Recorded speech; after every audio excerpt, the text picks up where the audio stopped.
तो hello everyone, आज है 28 दिसंबर। आज मैं फिर से उस बेसिक बताने वाला हूँ कि कहाँ से बाइंग आती है, कहाँ से सेलिंग आती है। 3 मिनट का चार्ट का जो हमारा कॉन्सेप्ट था, वो हम कैसे फॉलो करने वाले हैं यहाँ पे। ठीक है, तो अगर अभी देखोगे यहाँ पे कि हमको एक्चुअल में कहाँ से बाई करना है, कहाँ पे सेल करना है। अगर आप देखते रहोगे तो कहाँ से सेलिंग आई है यहाँ पे। अगर इस कैंडल को देखोगे आप 918 की, तो यहाँ से सेलिंग आनी स्टार्ट हुई है ऑलमोस्ट 26,066 के आसपास से। यहाँ से सेलिंग आई। अब इससे पहले का हमें चार्ट नहीं एनालाइज करना है, मेरे को यहीं से एनालाइज करना है। उसके बाद अगर आप देखोगे यहाँ तक उसने सेल किया, एक छोटी सी कैंडल बायर ने यहाँ पे कोशिश की फिर से ऊपर ले जाने की। मीन्स पहले यहाँ पे सेलर ने एंट्री की थी, अब सेलर ने यहाँ पे एंट्री की फिर से, और उसने सेल किया अराउंड एक अच्छे लेवल तक। एंड फिर से बायर ने कोशिश की बट नहीं ले जा सका, फिर यहाँ से फिर से सेलिंग आई। ठीक है, मीन्स हर बार जब यहाँ से उसने सेल किया तो एक लो बनाया, फिर दोबारा से जब 26,025 से सेल किया तो फिर से नया लो बनाया। अब 25,975 से फिर से उसने एक नया लो बनाया, नीचे आया, बाइंग आनी स्टार्ट हुई। तो अभी सेलर पहले यहाँ पे था के आसपास, फिर 26,025 पे शिफ्ट हुआ, फिर 25,975 पे शिफ्ट हुआ। अब इसके बाद बाइंग आनी स्टार्ट हुई, तो सेलर कहाँ पे बैठा है 25,975 के लेवल पे। अभी वो यहाँ से बेचेगा। अगर मार्केट यहाँ से बढ़ता हुआ भी आता है तो इसके आसपास आना चाहिए। अगर इसके ऊपर बाइंग आ जाती है तो हमारा बायर एक्टिव हो जाएगा। अगर इससे ऊपर बाइंग नहीं आती तब तक हमारा बायर एक्टिव नहीं होगा। यहाँ से बाइंग आनी स्टार्ट हुई, बट 25,975 के से ऊपर बाइंग नहीं आई। एक्चुअल में 25,975 से ऊपर बाइंग नहीं थी।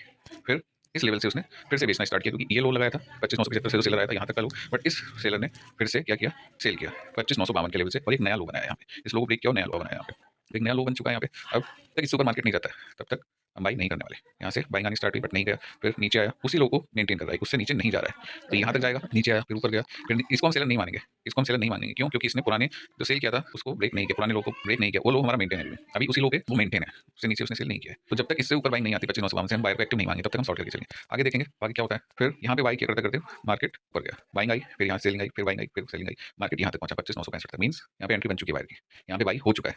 अब पहला सेलर यहाँ था, दूसरा यहाँ था, तीसरा यहाँ था। तो अगर बाई आ चुकी है तो मार्केट जो दूसरा सेलर था, क्योंकि यहाँ से बेचना होता तो वो यहीं से नीचे गिरा देता मार्केट, बट उसने नहीं गिराया, तो यहाँ पे बायर एक्टिव हो चुके हैं। बायर सेलर से ज्यादा मोर डोमिनेटिंग है। अब ये यहाँ से बेचेगा या यहाँ से बेचेगा, तो जब भी एक बार बाइंग आएगी तो कम से कम दो सेलर के पॉइंट तक तो जाएगी। मीन इसको तो उसने डोमिनेट कर लिया बायर ने, इस तक जाएगा, फिर यहाँ तक जाएगा, मीन 26,025 तक जाएगा। उसके बाद दो सेलर तक मार्केट हमेशा जाता है। तो हमको बाई करना है, बाई कहाँ से करना है, इस लेवल के आसपास से अगर हमको मिल जाए तो अच्छा बाइंग होगा, या नीचे कहीं पे भी हमको बाई आप कर सकते हो। तो बायर जो एक्टिव हुआ है एक्चुअल में उसने यहाँ से बाई किया था, इस पॉइंट से, या इस पॉइंट से हम समझ सकते हो। आप यहाँ से बाई कर सकते हो, जिस रन की कोई जरूरत नहीं, कोई बाइंग आ चुकी है और टारगेट हमारा रहेगा 26,025 का। बाइंग आई, फिर से मार्केट नीचे आने लगा, बट बाइंग आ चुकी है ऑलरेडी, तो जितना नीचे हमको मिल जाए उतना हमारा बेनिफिट रहेगा। आई और एक लेवल ब्रेक किया, फिर हमारा दूसरे लेवल तक का देखने का टारगेट मिलेगा। तो इस तरीके से आप बाई और सेल कर सकते हो, बाई और सेल कर सकते हो। अब यहाँ पे बायर एक्टिव हो गया हमारा। इस तरीके से हम फॉलो कर सकते हैं, कुछ रूल्स भी हमेशा फॉलो होते हैं।